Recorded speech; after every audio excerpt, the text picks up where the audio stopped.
Знаеш ли, че според Наполеон Хил благодарността и щедростта са неизменна част от богатството и от дейността на богатите хора?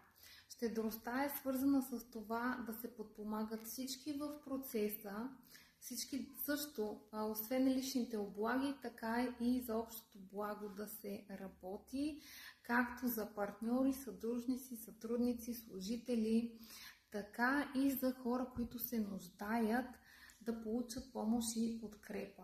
И това е неизменна част от дейността на богатите, истински и стойностно богатите хора, които служат с мисията си за подобряване на живота на другите.